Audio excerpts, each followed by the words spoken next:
A veces, lo que cargas no está en tus manos, sino en tu pasado.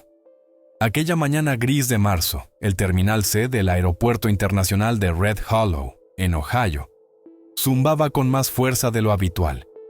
Entre los anuncios apagados por el altavoz y el chirrido de las ruedas de las maletas, el oficial Thatcher Malone, un veterano agente de seguridad del aeropuerto, observaba con atención. A su lado, Bishop, un pastor belga malinois con un olfato casi sobrenatural y un carácter inquieto, husmeaba el suelo pulido como si persiguiera algo que solo él podía detectar. Durante 7 años, Thatcher había confiado en los instintos de Bishop, más que en cualquier compañero humano. Pero ese día algo en el comportamiento del perro le resultó extraño. Entonces la vio. Una mujer alta, rubia, avanzaba lentamente entre la multitud, sosteniendo con esfuerzo 2 bolsas de papel en los brazos. Su vientre abultado, claramente en el último trimestre de embarazo, se apretaba contra una blusa blanca bajo un abrigo azul oscuro. Se llamaba Marlo Ashford, y todo en ella parecía cuidadosamente diseñado. Unas gafas de sol grandes, demasiado oscuras para el interior del aeropuerto, zapatillas sin tacón, elegidas por comodidad, y un rostro sereno, demasiado tranquilo para un lugar lleno de caos y despedidas. Pero cuando Bishop la vio, todo cambió. El perro se detuvo en seco, gruñó, y luego ladró con fuerza, un sonido agudo y urgente, no de agresividad, sino de advertencia. Thatcher tiró del collar intentando calmarlo, pero los músculos de Bishop se tensaron, su lomo erizado. Nunca había reaccionado así ante una mujer embarazada. Marlo no se inmutó, no aceleró el paso ni se detuvo, pero tras esas gafas oscuras sus ojos se clavaron en el perro con una frialdad inquietante. No era miedo ni confusión, sino algo más cercano al reconocimiento, como si supiera exactamente por qué Bishop ladraba. «¡Para un momento, por favor!», gritó Thatcher, su voz firme pero respetuosa. Marlo dudó, dio 2 pasos más, y entonces colapsó. El sonido de su cuerpo al golpear el suelo resonó como un trueno. Las bolsas se desparramaron, dejando a la vista papeles, frasquitos, un sobre cerrado y un pequeño oso de peluche que rodó por las baldosas frías. La gente a su alrededor se quedó paralizada, como si el tiempo se hubiera detenido. Thatcher se arrodilló junto a ella y pidió ayuda por radio mientras Bishop seguía ladrando, ahora con un tono de pánico, como si intentara decir algo que nadie más podía entender. Fue entonces cuando Thatcher vio el sobre. Estaba arrugado y manchado, y en él, escrito con una caligrafía temblorosa, había una sola palabra: perdón. No era una simple nota, era una advertencia. Mientras las sirenas se acercaban a lo lejos, una sensación opresiva se apoderó de él. Esa mujer, y lo que llevaba consigo, no debería haber llegado nunca a ese aeropuerto. Pero ya era demasiado tarde. Los paramédicos llegaron minutos después, aunque a Thatcher le parecieron horas. Marlo yacía inconsciente, su respiración superficial, su piel pálida como el suelo del aeropuerto. Una fina gota de sudor resbalaba por su sien. Bishop finalmente dejó de ladrar y se sentó junto a ella, con las orejas gachas y los ojos fijos en su rostro, como si montara guardia sobre algo que solo él comprendía. Cuando uno de los sanitarios levantó su muñeca para tomarle el pulso, Thatcher vio que su mano izquierda aferraba algo con fuerza. Una placa militar, vieja y rayada, con un nombre que no había oído en más de 2 décadas. Thatcher se quedó helado. Hollis. El nombre le golpeó como un puñetazo, trayendo consigo recuerdos de uniformes polvorientos, calor sofocante y disparos resonando en el desierto. Hollis había sido más que un nombre. Había sido alguien a quien Thatcher había intentado borrar de su memoria. Esa placa debería estar enterrada junto a su dueño desde hacía años. ¿Qué demonios hacía en manos de una desconocida? Marlo Ashford, leyó en voz alta el paramédico, revisando su identificación mientras la preparaban para trasladarla. La mente de Thatcher era un torbellino. El sobre, la placa, el nombre. Algo no encajaba. Sin decir palabra, recogió el sobre que ella había dejado caer y lo guardó en el bolsillo de su abrigo. No sabía por qué lo hacía. Tal vez era instinto, tal vez culpa, o quizás porque intuía que lo que había dentro no debía caer en manos de cualquiera. Cuando la camilla se alejó, Bishop tiró de la correa, gimiendo suavemente. Thatcher se arrodilló junto al perro y le sujetó el collar con firmeza. «Tú sabías algo, ¿verdad?», susurró. Bishop emitió un gemido grave, uno que Thatcher solo había oído una vez antes, el día en que Hollis no regresó. En la sala de personal, bajo la luz cruda de los fluorescentes, Thatcher examinó el sobre.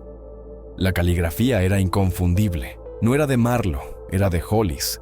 Ese trazo inclinado, apresurado, siempre en mayúsculas como solía escribir bajo presión. Pero Hollis estaba muerto. El ejército lo había confirmado. El funeral había sido con el ataúd cerrado. ¿Cómo podía existir esa carta en 2025? Thatcher se dejó caer en una silla metálica, el ruido resonando en la habitación vacía. Con manos temblorosas, abrió el sobre. Dentro había una hoja amarillenta por los bordes.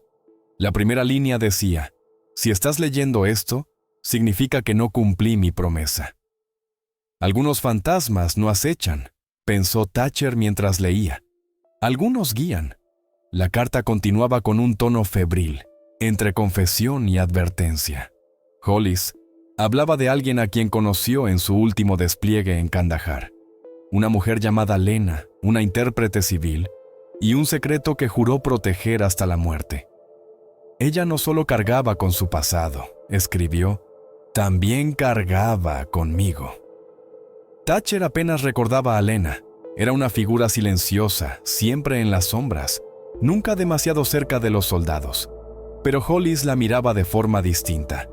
Ahora, 22 años después, una mujer llamada Marlo Ashford se había desplomado en un aeropuerto aferrando la placa de Hollis y portando su carta. Las cuentas eran aterradoras, pero tenían sentido. Si Lena estaba embarazada cuando Hollis murió, Marlo podía ser su hija. Pero, si eso era cierto, ¿por qué estaba allí? ¿Por qué ahora? Un golpe seco en la puerta lo sacó de sus pensamientos. La oficial Dorian Fay, su joven pero astuta compañera, entró con el rostro tenso. «Ha despertado», dijo. «Y te está pidiendo a ti». Thatcher se levantó lentamente, guardando la carta en el bolsillo. Un escalofrío le recorrió la espalda. No recordaba haber visto a Marlo antes de ese día, pero la reacción de Bishop y ahora esa petición no podía ser una coincidencia. Siguió a Dorian por el pasillo estéril hasta la clínica del aeropuerto, donde habían estabilizado a Marlo. El zumbido de las luces parecía más fuerte de lo normal. Cada paso hacia su puerta era como adentrarse en un capítulo de su pasado, que nunca quiso reabrir. A través del cristal, la vio sentada en la cama, con los labios pálidos y las manos jugueteando con la sábana. Parecía más joven, vulnerable, como alguien a punto de quebrarse. Sus ojos se alzaron, sus miradas se cruzaron y por un instante, Thatcher vio a Hollis en ella. La forma de sus ojos, el peso de una verdad no pronunciada. Marlo murmuró algo, no un saludo ni un nombre, sino una pregunta. ¿Sabes quién soy? Thatcher entró en la habitación y el silencio se volvió más pesado que el aire. Marlo no dijo nada al principio, sus manos aferrando la sábana con los nudillos blancos. Sus ojos lo observaban, no solo mirándolo, sino escrutándolo, midiendo algo. «¿Tú lo conocías, verdad?», preguntó al fin, su voz ronca pero firme. «¿A Hollis?», no dijo mi padre, y Thatcher no respondió de inmediato. Una parte de él aún no podía admitirlo en voz alta. «Serví con él», dijo por fin, su voz baja. «Estuvimos en la misma unidad hasta su última misión». Ella asintió una vez, como confirmando algo que solo ella veía. «Escribió sobre ti», dijo, y sus ojos se llenaron de lágrimas que no llegaron a caer. Dijo que eras el único en quien confiaba, que si algo le pasaba, tú sabrías qué hacer. El nudo en la garganta de Thatcher se apretó. No se sentía digno de esa confianza, no después de las decisiones que había tomado, no después de cómo murió Hollis. Marlo metió la mano bajo la almohada y sacó otro sobre, desgastado, arrugado, casi deshaciéndose. Lo escribió para mí antes de que naciera, explicó, tendiéndoselo con dedos temblorosos. Mi madre lo escondió toda mi vida. Dijo que era demasiado peligroso, que solo traería dolor. Thatcher lo tomó, sintiendo su peso como si estuviera hecho de plomo. No lo abrió, no podía, no todavía. Lo encontré después de que ella muriera, hace unas semanas, continuó Marlo. Y entonces empezaron a pasar cosas. Alguien me vigilaba, me seguía. Intentaron entrar en mi piso, no se llevaron nada, solo revolvieron todo, como si buscaran algo concreto. Su voz se quebró y, por instinto, llevó una mano a su vientre protegiéndose. Por eso vine aquí, para encontrarte, para saber quién era él de verdad, y por qué alguien sigue queriendo lo que dejó atrás. Thatcher se sentó lentamente en la silla junto a la cama. El sobre descansaba en su regazo como si pudiera incendiarse en cualquier momento. Hay cosas que Hollis nunca contó a nadie, dijo, ni siquiera a mí. Pero si alguien sigue persiguiendo sus secretos, significa que lo que enterró no se quedó bajo tierra. Marlo giró la cabeza mirando la pared vacía. Y ahora soy yo quien lo lleva, murmuró. Thatcher no la corrigió. En el fondo, ambos sabían que no hablaba solo del bebé. Esa noche, en su pequeño piso a las afueras de Red Hollow, Thatcher estaba solo, con el sobre de Marlo aún cerrado sobre la mesa. La lámpara proyectaba una luz amarilla que hacía las palabras «a mi hija, si me voy», más pesadas. Bishop yacía a sus pies, las orejas alertas incluso en reposo. El aire estaba cargado de recuerdos y culpa. Había cosas de aquella última misión con Hollis que nadie debía saber. Cosas que lo habían perseguido en sueños durante más de 20 años. Finalmente, abrió la carta. La letra de Hollis, temblorosa y apresurada, se derramaba por la página como si intentara escapar del tiempo.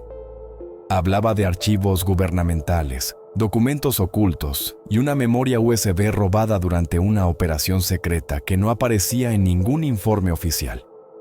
Nos dijeron que encontramos armas, escribió. Pero lo que vi no era para un campo de batalla. Era información, nombres, coordenadas y algo más, algo por lo que estaban dispuestos a matar. El estómago de Thatcher se hundió. Recordaba esa misión, la noche en que Hollis desapareció durante 4 horas y regresó con sangre en la camisa y miedo en los ojos. Nunca explicó qué pasó.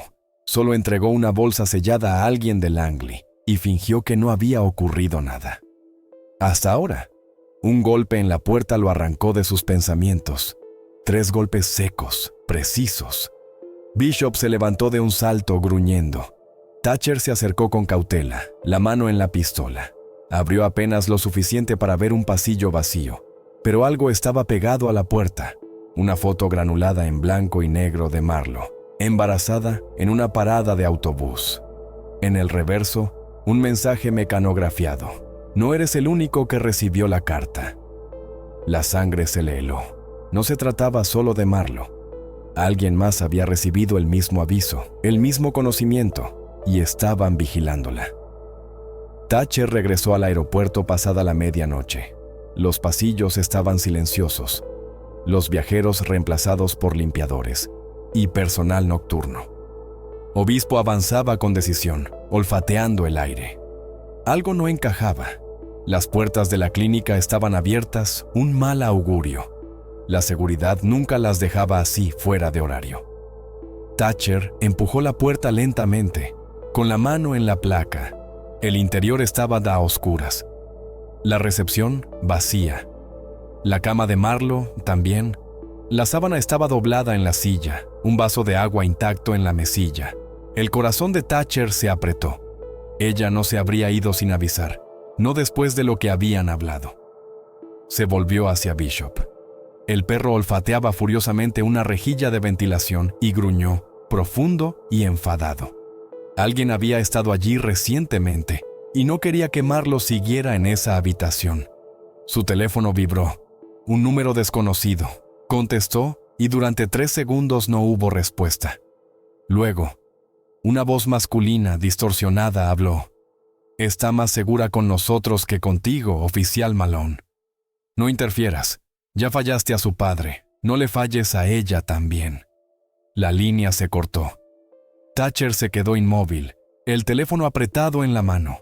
Quien fuera sabía quién era, sabía de Hollis, sabía del pasado. Esto no era obra de delincuentes comunes, era algo coordinado, preciso. En el centro de seguridad, revisó las grabaciones del pasillo de la clínica. A las 11:46 de la noche, 2 hombres disfrazados de paramédicos empujaban una camilla. Marlo, inconsciente, iba atada. Saludaron al personal nocturno con credenciales falsas y desaparecieron en menos de 90 segundos. Thatcher congeló la imagen y amplió un detalle. Un parche en la bolsa de la camilla, apenas visible. Ryan, un hombre que había esperado no volver a ver, vinculado a operaciones de las que le habían ordenado no hablar nunca. Apretó la mandíbula, el corazón latiéndole con fuerza. No solo habían predicho su llegada, la estaban esperando. En la penumbra de su cocina, Thatcher dejó una taza de café humeante sin tocar. Obispo vigilaba la puerta. Ryan resonaba en su cabeza como un eco de guerra. No era un grupo cualquiera. Era una célula negra, una operación en las sombras que oficialmente no existía. Nacida tras el 11 de septiembre, disuelta públicamente en 2011, pero rumores decían que seguía activa bajo identidades falsas. Hollis había hablado de ellos una vez, en susurros, durante un patrullaje en Helmand. «No rescatan gente», dijo. «La borran». Thatcher necesitaba información, y solo conocía a una persona lo bastante loca para tener archivos clasificados fuera del sistema. Albie Crane, un exanalista de la NSA convertido en ermitaño obsesionado con conspiraciones. Vivía en un tráiler destartalado en las colinas cerca de Columbus. Thatcher no lo veía desde hacía una década, pero si alguien tenía datos sobre Ryan, era él. Condujo toda la noche, la mente dando vueltas a las imágenes de los falsos paramédicos, el mensaje, el parche. Si Hollis había escondido algo tan valioso como para despertar a Ryan, no era solo una lista de nombres. Era una prueba que alguien había matado por ocultar. El tráiler de Albie parecía sacado de una película de ciencia ficción. Paneles solares, cables colgando de antenas y un cartel en la puerta que decía: «Sonríe, ya estás comprometido». Cuando abrió, descalzo, y con una camiseta que rezaba: «Yo tampoco confío en mí», ni siquiera parpadeó al ver a Bishop o a Thatcher. «Te dije que este día llegaría», murmuró. «Tengo 2 copias del archivo fantasma, pero si estás aquí, uno ya está en marcha». Thatcher alzó una ceja. «¿Sabías de Hollis?». Albie sonrió sombríamente. «No lo conocía, pero seguí la operación. Una extracción de activos salió mal, corte de comunicaciones repentino. No fue solo una misión, fue un encubrimiento. Tu amigo no era solo un soldado, era el último obstáculo entre ese archivo y el mundo». Conectó un disco duro encriptado y abrió una carpeta marcada con una calavera. La pantalla parpadeó antes de mostrar un vídeo. Una sala de interrogatorios oscura, una figura frente a un hombre atado, magullado, apenas consciente. Era Hollis. Una voz en off decía: «Dinos dónde lo escondiste, o tu hija desaparecerá». El vídeo granuloso se repetía en la mente de Thatcher mientras conducía de vuelta a Red Hollow bajo un cielo negro como el carbón. Hollis, golpeado y roto, negándose a revelar el escondite de lo que querían. La voz sin rostro, fría y autoritaria, amenazaba con borrar a su hija, pero lo que más lo perseguía era el instante en que Hollis alzó la cabeza y susurró: «Ella es inocente. No la toquéis nunca». Esa frase lo decía todo. Hollis lo había planeado. Sabía que no irían tras él, sino tras Marlo. Thatcher había visto suficientes operaciones encubiertas para reconocer las señales. Ryan no había aparecido de la nada. Habían estado esperando, reactivados por la llegada de Marlo, embarazada, vulnerable, buscando respuestas. Ella había desencadenado algo. Una alarma en sistemas sin nombre, un protocolo enterrado durante décadas. Ahora la tenían, y lo que buscaban estaba o bien dentro de ella o la consideraban la llave para encontrar lo que Hollis escondió hace más de 20 años. En el centro de seguridad del aeropuerto, Thatcher llamó en algunos favores y accedió a registros de vuelos confidenciales y cámaras de vigilancia. Menos de 6 horas después del secuestro, rastreó el furgón que se llevó a Marlo hasta un almacén militar abandonado a 14 millas de la ciudad. Estaba registrado bajo una empresa ficticia, Curus Solutions, que, según Albee, había canalizado fondos a Ryan en los primeros años 2000. Todo encajaba, era una trampa, y Marlo estaba en el centro. No podía usar canales oficiales. Ryan tenía influencia, quizás incluso infiltrados en la policía. Así que se movió en las sombras. Sacó un móvil de prepago que juró no volver a usar y marcó un número. 2 tonos y una voz respondió. No esperaba volver a saber de ti, Malone. Era Cassandra Voss, ex especialista en inteligencia convertida en operativa independiente. Le debía la vida, y ella nunca olvidaba una deuda. Necesito una extracción, dijo Thatcher. Un objetivo, alto riesgo, ya. Cassandra no preguntó nada, solo dijo, envía las coordenadas, yo traigo el silencio. Miró a Bishop, que lo observaba con ojos alerta. ¿Preparado para otra? El perro golpeó el suelo con la cola una vez, luego otra. Era toda la respuesta que necesitaba. Mientras cargaba su arma y guardaba el disco con el vídeo en una caja fuerte, las palabras de Hollis resonaron en su cabeza. Si la encuentras, protégela, incluso de la verdad. Se puso el chaleco, miró el reloj y susurró. Se acabó el tiempo, Hollis. La sacaré. El almacén se alzaba en la distancia como un gigante oxidado, bajo y silencioso. Thatcher aparcó a 2 calles, bajó un paso elevado donde las luces de la ciudad apenas llegaban. Cassandra apareció minutos después, vestida con equipo táctico negro, los ojos ocultos tras lentes infrarrojas. Sin saludos, le pasó un silenciador y señaló el edificio. 2 guardias en la entrada trasera. Un tercero fuma cada 18 minutos junto al generador. Entramos en su próximo descanso. Thatcher asintió, impresionado. Ella no había perdido el toque. Avanzaron en silencio, deslizándose entre las sombras. Bishop los guiaba, sus movimientos fluidos y precisos. A las 2:13 de la madrugada, el tercer guardia encendió un cigarro.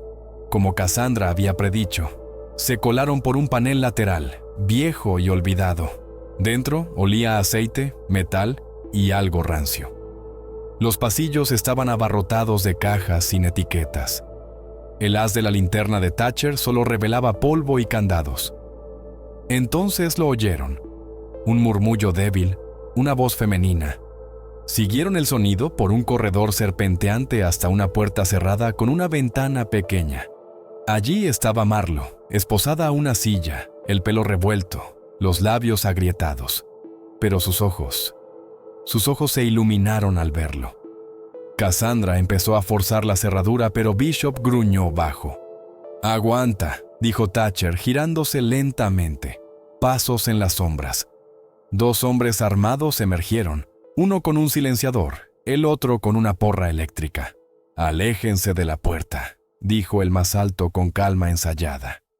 No debían encontrarla tan pronto. Thatcher no dudó, y aún así aquí estamos. En un movimiento rápido, Cassandra disparó a la pierna del primero, mientras Bishop derribaba al segundo, arrancándole la porra. Thatcher agarró al alto y lo estampó contra una caja. La pelea fue breve pero brutal. Segundos después, los guardias yacían en el suelo, y el silencio del almacén volvió, más pesado que antes. Liberaron a Marlo. Su voz tembló al intentar levantarse. No paraban de preguntar por un código que me dio mi padre, pero no lo tengo. No sé de qué hablan. Thatcher la ayudó a ponerse en pie. «Lo tienes», dijo en voz baja. «Solo que aún no lo sabes». Mientras escapaban, Cassandra cubría la retaguardia. Nadie notó el monitor parpadeante de una cámara oculta. En una sala oscura, a kilómetros de allí, una mujer de pelo plateado y mirada gélida se inclinó hacia adelante. «Está activa», susurró a alguien fuera de plano. «El bebé despierta», sonrió. «Que corran, esto solo empieza». En un motel barato, el silencio era casi sobrenatural. Marlo estaba sentada al borde de la cama, envuelta en una manta, sus dedos trazando el contorno de la placa militar que aún colgaba de su cuello. Thatcher vigilaba por la ventana, viendo la lluvia deslizarse por el cristal. Cassandra dormía en una silla, con un ojo siempre entreabierto. Bishop descansaba a los pies de Marlo, su respiración lenta y constante. El asalto al almacén había dejado marcas físicas y emocionales, pero el verdadero peso venía de las preguntas sin respuesta. «No recuerdo que hablara de él», susurró Marlo, rompiendo la quietud. «Mi madre, Lena, lo guardaba todo bajo llave, literalmente. Tenía una caja de madera con el cierre roto. Nunca me dejaba tocarla». Thatcher se giró. «¿Todavía la tienes?» Marlo asintió. «En mi piso. Lo destrozaron todo, pero dudo que la encontraran. La escondió dentro de un piano viejo que creen que no funciona». Su voz se quebró. Típico de ella. Hacer que todo pareciera roto cuando en realidad guardaba la melodía. A la mañana siguiente, con identidades falsas y un coche sin placas cortesía de los contactos de Cassandra, fueron al piso de Marlo.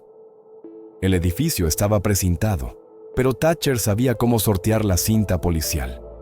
Dentro, el caos superaba lo imaginable. Cajones volcados, marcos rotos.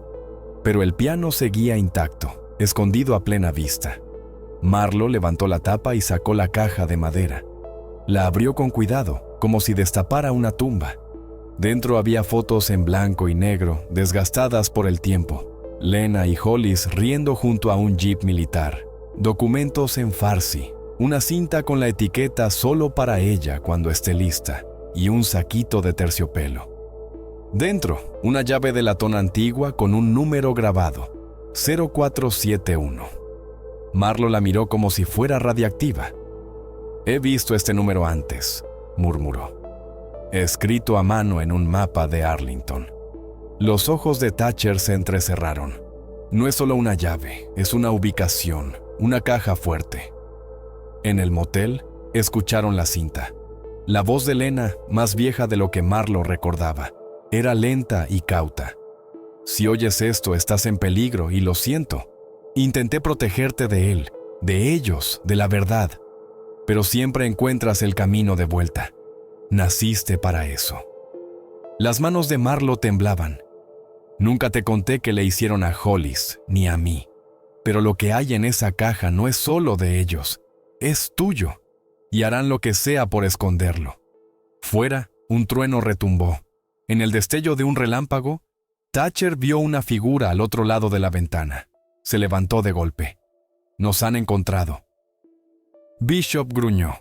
Cassandra abrió los ojos y Marlo susurró, como si la verdad al fin emergiera.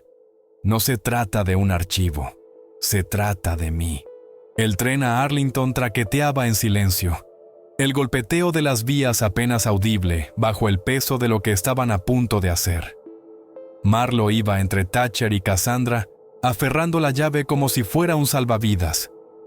Bishop descansaba bajo el asiento, inmóvil, como si presintiera la gravedad de su destino. Nadie hablaba mucho. El aire estaba cargado de miedo y preguntas sin respuesta. Llegaron al mediodía. El cielo gris encajaba con las calles de piedra y los edificios solemnes del casco histórico. El banco era antiguo, de granito, con puertas de latón y guardias que parecían más decorativos que útiles. Una recepcionista los recibió con desgana, pero al ver la llave su expresión cambió. Llamó al gerente sin mediar palabra. Un hombre de traje azul oscuro, el señor Lon, Los guió por un corredor lleno de cajas de seguridad. Caja 471, dijo, deteniéndose ante una con doble cerradura. No se ha tocado en más de 20 años, sellada por orden de Lena Ipo Ashford. Usted debe ser su heredera. Marlo asintió, conteniendo el aliento. Lon insertó su llave maestra. Ella, la suya. Los cerrojos se dieron con un gemido metálico. Dentro no había joyas, solo un sobre grueso etiquetado solo para consulta y un reloj antiguo que aún tic-tacaba. Marlo tomó el sobre. Había documentos militares sellados, algunos en inglés, otros en farsi. Fotos de hombres uniformados, mapas con líneas rojas trazadas en el desierto. Una imagen hizo retroceder a Thatcher, él y Hollis, jóvenes, frente a una base. Detrás, apenas visible, Lena. Pero bajo los papeles había algo más, un informe de ADN en plástico. El nombre en la cabecera, Marlo Pumindos Ashford. Debajo, una línea resaltada. Marcadores genéticos anómalos detectados. Sujeto coincide con perfil, Proyecto Helix. Cassandra frunció el ceño. Proyecto Helix, biotecnología militar ultrasecreta. DARPA lo inició en los 90 y lo cerró cuando demasiados sujetos desaparecieron. El estómago de Thatcher dio un vuelco. ¿Dices que ella fue parte de eso? No, respondió Cassandra mirando a Marlo. Digo que podría ser su resultado. Marlo clavó la vista en el papel, respirando entrecortado. La verdad ya no estaba oculta. Su madre no solo la protegía de personas, la protegía de sí misma. Mientras el reloj llenaba la sala con su tic-tac, pasado y futuro chocaron. ¿Quién soy?, susurró Marlo. Ellos lo sabían antes de que naciera. Thatcher la miró, luego al expediente. Y no van a parar ahora. En un puesto de guardabosques abandonado en los bosques de Virginia Occidental, cortesía de Cassandra, esparcieron los documentos sobre una mesa. Mapas, diagramas, memorandos cifrados y los archivos Helix. Cassandra trabajaba rápido, escaneando páginas con precisión militar. Thatcher vigilaba por la ventana, brazos cruzados. Marlo, sentada en silencio, sostenía el informe de ADN como si quemara. Helix no era solo investigación genética, dijo Cassandra, sosteniendo un papel desvaído. Era una operación clandestina para identificar y manipular ventajas biológicas heredadas. Inteligencia, fuerza, memoria, resistencia psicológica. No querían crear supersoldados, querían criarlos. Thatcher habló bajo. ¿Cría selectiva? ¿Entornos controlados? ¿Seguimiento desde el nacimiento? Cassandra asintió. Y según esto, Lena fue voluntaria, o un objetivo. Tenía marcadores genéticos excepcionales. Miró a Marlo. Y Hollis no era solo tu padre, era tu protector, tu guardián. Los ojos de Marlo se humedecieron, pero no lloró. ¿Entonces mi vida estaba planeada? No del todo, dijo Thatcher con suavidad. Alguien planeó lo que podría ser, pero no quién eres. Ella negó con la cabeza. ¿Por qué siento que algo cambia en mí? Cassandra alzó la vista, alerta. ¿Qué quieres decir con cambia? Últimamente, recuerdo cosas que no he vivido, lugares donde no he estado. Oigo ecos, no pensamientos, sino memorias que no son mías. El silencio llenó la sala. Cassandra sacó una hoja del expediente, una evaluación psicológica de sujeto 6A. Describía impresiones de memoria compartida, percepción agudizada y una conexión profunda con instintos biológicos, especialmente caninos. Miró a Bishop, pegado a Marlo desde el principio, respondiendo a ella como si leyera su mente. No solo lleva rasgos, dijo Cassandra lentamente. Lleva acceso. La diseñaron para desbloquear algo. Thatcher palideció. Por eso no la mataron. Necesitan su mente viva. Marlo miró el informe, luego a ellos. ¿Qué pasa cuando despierte del todo? Nadie respondió. Nadie sabía. Marlo despertó en la noche, empapada en sudor, el corazón latiéndole como si quisiera escapar. No había sido un sueño. solo una oleada de calor seguida de un silencio ensordecedor. Se sentó en la cama, temblando. La cabaña estaba oscura, apenas iluminada por el fuego moribundo. Thatcher dormía en el sofá, Cassandra junto a la puerta, Bishop a sus pies. Todo parecía en calma, pero ella no lo estaba. Sus sentidos se agudizaron de un modo inexplicable. Oía el zumbido eléctrico en las paredes, el ritmo de la respiración de Cassandra, el crepitar de la leña. Se levantó, y su cuerpo se sentía distinto, ligero, fuerte, equilibrado. Se miró en un espejo pequeño junto al fregadero. Era la misma cara, los mismos ojos, pero más nítidos, como si alguien hubiera ajustado el enfoque. Thatcher se movió al mismo tiempo que ella. Parpadeó, alcanzó su pistola y se detuvo al verla inmóvil bajo la luz tenue, casi brillando por el sudor y el reflejo del fuego. ¿Marlo?, preguntó en voz baja. Ella se giró lentamente, como descifrando su voz. Su rostro no mostraba miedo, sino concentración. «Los vi», susurró. «No sé cómo, pero los vi. Un laboratorio, paredes blancas, mi madre, otros. Había más mujeres, más niños. Los conocía, pero nunca los he visto». Cassandra se incorporó al instante. «Estás teniendo un recuerdo inducido. No es solo adrenalina. Algo está activando datos almacenados a los que tu mente no había accedido». Marlo miró sus manos. «No sé qué me pasa, pero no es un colapso. Es un comienzo». Bishop gruñó, no en advertencia, sino en respuesta, como si percibiera el cambio. Entonces, un pitido. El portátil en la mesa parpadeó. Cassandra cruzó la habitación. «No está conectado a nada», dijo. Pero el parpadeo continuó. La pantalla se encendió, mostrando una línea. «Activación fase 2. Protocolo Helix confirmada». Las palabras pulsaron y desaparecieron. Un escalofrío recorrió la sala. «Sabían qué pasaría», dijo Thatcher. «Esperaban que despertara». Marlo retrocedió. «No toqué nada, solo pasó». Cassandra cerró el portátil. «No se trata de un control externo. El protocolo está dentro de ti». Miró a Thatcher. «Está emitiendo. No puedes huir de tus creadores cuando te diseñaron para encontrarlos». Marlo despertó en la noche, empapada en sudor, el corazón latiéndole como si quisiera escapar. No había sido un sueño, solo una oleada de calor seguida de un silencio ensordecedor. Se sentó en la cama, temblando. La cabaña estaba oscura, apenas iluminada por el fuego moribundo. Thatcher dormía en el sofá, Cassandra junto a la puerta, Bishop a sus pies. Todo parecía en calma, pero ella no lo estaba. Sus sentidos se agudizaron de un modo inexplicable. Oía el zumbido eléctrico en las paredes, el ritmo de la respiración de Cassandra, el crepitar de la leña. Se levantó y su cuerpo se sentía distinto, ligero, fuerte, equilibrado. Se miró en un espejo pequeño junto al fregadero. Era la misma cara, los mismos ojos, pero más nítidos, como si alguien hubiera ajustado el enfoque. Thatcher se movió al mismo tiempo que ella. Parpadeó, alcanzó su pistola y se detuvo al verla inmóvil bajo la luz tenue, casi brillando por el sudor y el reflejo del fuego. «¿Marlo?», preguntó en voz baja. Ella se giró lentamente, como descifrando su voz. Su rostro no mostraba miedo, sino concentración. «Los vi», susurró. «No sé cómo, pero los vi. Un laboratorio, paredes blancas, mi madre, otros. Había más mujeres, más niños. Los conocía, pero nunca los había, ni los he visto». Cassandra se incorporó al instante.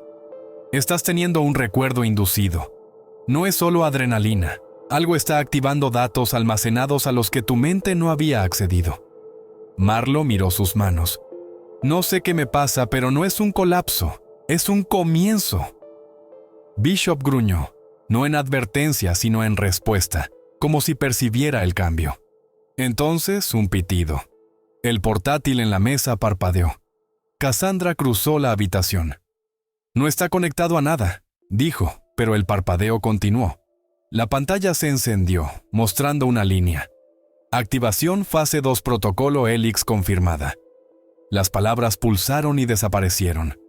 Un escalofrío recorrió la sala. Sabían qué pasaría, dijo Thatcher.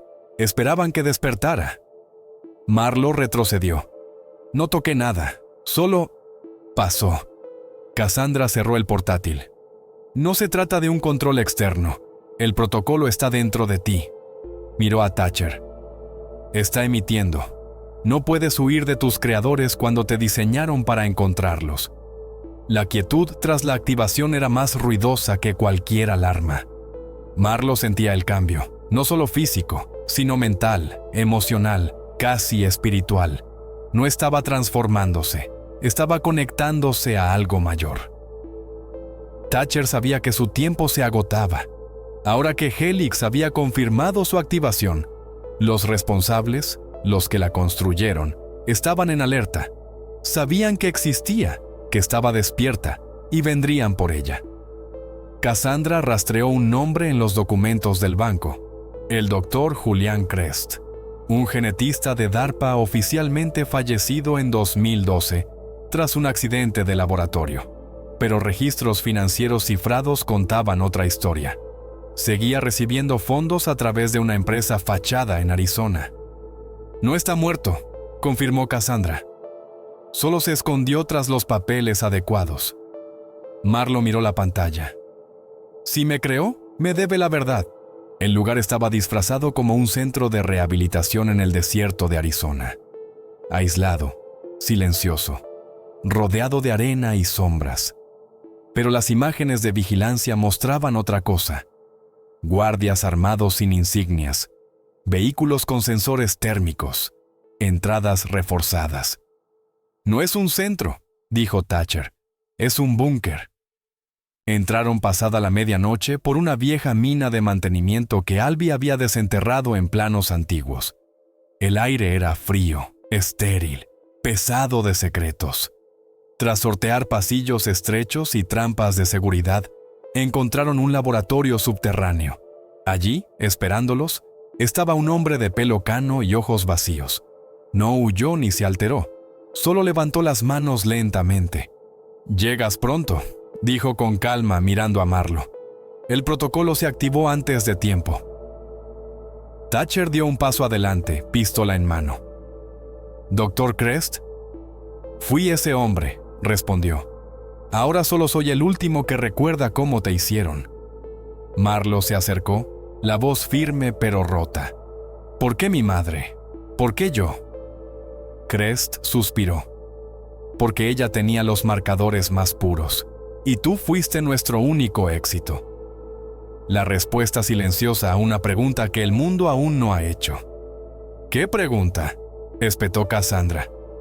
Crest la miró, luego volvió a Marlowe. «Helix no fue el fin. Fue el primer paso, un prototipo. Y tú eres la única que sobrevivió al proceso». Antes de que pudieran reaccionar, una explosión sacudió el lugar. El edificio tembló. Luces rojas parpadearon, sirenas ulularon. Violación de seguridad detectada. Protocolo de contención iniciado. Anunció una voz robótica. Crest sonrió con amargura. «Querías la verdad», dijo. «Ahora se asegurarán de que no salgas con ella». El pasillo se llenó de luz roja y alaridos. Las puertas metálicas se cerraron una tras otra, cortando las salidas. Cassandra agarró a Marlowe y la arrastró hacia el laboratorio. «Están sellando todo. Tenemos 90 segundos como mucho». Thatcher miró a Crest. «Vienes con nosotros». Pero Crest no se movió. «Nunca debí salir de aquí», dijo, y su voz se apagó. Marlowe respiraba rápido, pero su mente estaba tranquila, demasiado tranquila. Destellos de memoria regresaron. Planos del complejo, túneles, salas de máquinas. No solo recordaba, accedía a conocimientos que nunca tuvo. «Un túnel bajo el laboratorio 3», dijo de pronto. «Lleva a unas cámaras frigoríficas antiguas». Cassandra la miró. «¿Cómo lo sabes?» «No lo sé», susurró Marlowe. «Pero lo sé». Se movieron rápido. Thatcher iba delante, Cassandra detrás, y Marlowe los guiaba por el laberinto de cemento. Bishop permanecía a su lado, sus movimientos precisos. Cada giro que tomaban, Marlo lo anticipaba: cámaras, sensores, patrullas. No era suerte, era supervivencia codificada. Llegaron a una compuerta sellada. «Fue soldada hace años», murmuró Cassandra. «Ya no», dijo Marlo. Puso la mano en un panel y el cerrojo se abrió con un siseo. El túnel era estrecho, frío, lleno del zumbido de máquinas olvidadas. Mientras avanzaban, Thatcher se giró hacia ella. «¿Memoria muscular programada?» Marlo asintió. «Creo que mi madre escondió más que una caja en ese piano. Escondió instintos. Tal vez todo un mapa». Cassandra miró atrás. «No solo recuerdas este lugar. Fuiste creada para escapar de él». Los pasos resonaron tras ellos. Operativos de Rion, armados hasta los dientes, se acercaban. Disparos rebotaron en las paredes. Thatcher respondió al fuego, cubriendo al grupo. Una bala pasó rozando la cabeza de Marlo. Bishop gruñó y embistió a un soldado, dándoles unos segundos. Thatcher lanzó una granada de luz y escaparon al exterior, a un barranco seco tras el complejo. Un furgón los esperaba, preparado por Cassandra. Mientras huían en la noche desértica, Marlo aferraba el reloj de bolsillo del banco, su tic-tac constante en la mano. «¿Y ahora qué?», preguntó, la voz temblorosa por primera vez. Thatcher la miró, decidido. «Dejamos de correr y empezamos a cazar». Cassandra asintió. «Quien creó esto no solo te creó a ti, crearon a otros». En un refugio en la campiña de Nuevo Hampshire, el silencio era tenso, como si el mundo contuviera el aliento. Marlo estaba sentada en el suelo, rodeada de documentos del laboratorio de Crest. Páginas rotas, fotos, cintas con códigos. Thatcher vigilaba desde la puerta. Cassandra garabateaba en una libreta, reconstruyendo una cronología. Pero fue Marlo quien lo encontró. Una hoja doblada dentro de un manual sin título. Una lista de 5 nombres, todos con el prefijo 6A. Ella era el último. «Pensé que era la única», dijo en voz baja. «Pero no lo soy». Thatcher se acercó. Había 5 nombres. Marlo era la última. «No son solo archivos, son personas». Marlo señaló el segundo nombre. «Kane Ward». Lo vi en sueños. Un chico corriendo por la nieve. Creía que era mi imaginación. Cassandra levantó la vista. «No es imaginación, es neurológico. Estáis conectados, genéticamente o cognitivamente. Recibes señales, memorias compartidas, quizás comunicación instintiva». La voz de Marlo apenas se oyó. «No solo nos crearon, nos unieron».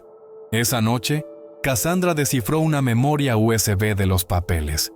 Mostraba un mapa con 5 puntos rojos en Estados Unidos, cada uno ligado a un nombre. «No son solo personas», dijo. «Son ubicaciones, sujetos dormidos, aún no activados». Thatcher se inclinó. «O ya despiertos». Marlo miró el mapa, reflejado en sus ojos. «Si yo desperté, ellos también podrían, o estar en peligro como yo». Cassandra asintió sombría. «Y si despiertan, no sabrán en quién confiar». Thatcher añadió. «Lo que los hace vulnerables o letales». Marlo fue al rincón donde descansaba el reloj de bolsillo. Lo tomó, sintiendo su tic-tac. «Hay algo en este reloj. Aparece en mis sueños. Creo que es más que un recuerdo. Creo que marca algo». Cassandra revisó un código en el informe de ADN de Marlo. Esta secuencia coincide con una señal. El reloj podría ser un faro. Thatcher las miró. «¿Dices que puede rastrearlos?» «No», respondió Marlo. «Creo que lo siento». Mientras planeaban buscar al sujeto más cercano, el mapa parpadeó. Un punto se movió en los bosques nevados de Oregón. Silver Pines, Oregón, era un pueblo olvidado, sepultado bajo la nieve la mayor parte del año. Kane Ward había vivido allí toda su vida, criado por un contratista militar retirado que decía ser su tío. El hombre era severo, solitario, y nunca hablaba de los padres de Kane. «Se perdieron en servicio», repetía, pero Kane no lo creía del todo. A veces, de noche, oía voces en sueños. Siempre veía a la misma chica, rubia, ojos oscuros, fuerte pero asustada. No sabía quién era, pero al despertar sus manos temblaban, su pecho dolía y sangraba por la nariz.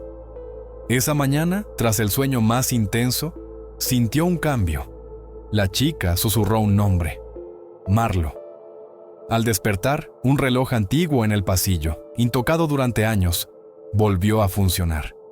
Algo lo empujó al sótano, al baúl que su tío le prohibía abrir. Dentro halló archivos médicos con su nombre y el código 6A-02. Fotos suyas de niño conectado a máquinas. Análisis de sangre etiquetados Helix, sujeto adaptable Ward. No era adoptado ni huérfano, era un experimento. Oyó neumáticos en la nieve. Su tío llegaba pronto. Cain tomó los archivos, metió todo en una mochila y salió por la ventana trasera. No sabía a dónde iba, solo que algo lo llamaba hacia el este. Marlo resonaba en su cabeza como un faro. Esa noche, en la cabaña de Nuevo Hampshire, Marlo estaba junto al fuego, mirando el mapa. Un punto se movió. Abrió los ojos y susurró: «Ha despertado». Thatcher levantó la vista. «¿Cain?». Ella asintió. «Está huyendo». Cassandra entró, nieve en las botas. «Pues lo encontramos antes que ellos». La nieve caía espesa en el norte de Pensilvania, cuando cruzaron la frontera en un todoterreno negro modificado por Cassandra. Marlo iba atrás, ojos fijos en el rastreador. El punto de Cain se movía erráticamente, luego con rumbo fijo hacia el este. «Está asustado», dijo. «Pero no huye de mí, viene hacia mí». Cassandra miró por el retrovisor. «La conexión entre vosotros crece. Si Helix incluyó una frecuencia neuronal compartida, cuanto más cerca estéis, más os alinearéis». A Thatcher no le gustó. «¿Qué pasa si todos despiertan?». Cassandra suspiró. «El experimento empieza de verdad, y nadie sabe qué significa». Marlo miró sus manos. Ya no temblaban. Cuanto más se conectaba, más enfocada se sentía. El caos la volvía más precisa. En los bosques cerca de Scranton, Cain avanzaba por la nieve, los archivos pesándole más en el alma que en los hombros. No sabía qué lo esperaba, solo que retroceder era desaparecer. Oyó un motor lejano. Un coche negro sin faros lo seguía, lento, deliberado. Marlo se irguió de pronto. «Lo han encontrado». Thatcher giró. «¿Dónde?». «No lo sé», dijo, ojos abiertos. «Pero está en peligro. Lo siento aquí». Se tocó la sien. Cassandra aceleró. «No esperamos coordenadas, vamos ya». Esa noche, Cain tropezó en un arroyo helado. Una voz cortó el aire. «Para, agente 6A-02». 3 hombres en negro surgieron, armas en alto. Su corazón se congeló. Justo cuando parecía el fin, una figura emergió de las sombras. Marlo. La nieve estalló. Bishop derribó a un operativo. Marlo se movió rápido, esquivando disparos tras un tronco caído. «Eres real», jadeó Cain, el aliento helado. «Te vi en mi cabeza años». Ella lo miró, firme en el caos. «No estás loco, estamos conectados». Cain asintió, temblando. «Pensé que me volvía loco». «No», dijo Marlo, «estás despertando». Thatcher y Cassandra dispararon desde un risco, forzando a los agentes a retroceder. Cuando la nieve se asentó, el bosque quedó en silencio. «¿Cómo me encontraste?», preguntó Cain. «No lo hice», respondió ella. «Nos encontramos». Era eléctrico, no romántico, sino como recordar una canción desconocida pero familiar. En el todoterreno, Cain procesaba todo, manos en la cabeza. Sus archivos confirmaban lo que Cassandra descifró: conexiones neuronales, memorias compartidas. Era el segundo sujeto viable de Helix. «Éramos 5», dijo Cassandra. «Ahora sois 2, 3 siguen ahí, y Rion no parará». Marlo miró a Cain. «¿Lo sientes?». Él asintió. «Como alguien hablando en una frecuencia que no ajusto». «Son los otros», dijo ella. Thatcher entró quitándose nieve. «Interferimos cháter de Rion. Preparan un barrido total. Activar a los que quedan o eliminarlos antes que nosotros». Cassandra miró por la ventana, tormenta creciendo. «No es supervivencia, es selección. Vosotros 2 estabais hechos para durar. Los otros, quizá no. Marlo se levantó, fuego en los ojos. Entonces no huimos más. Los encontramos, los traemos y acabamos esto antes que ellos.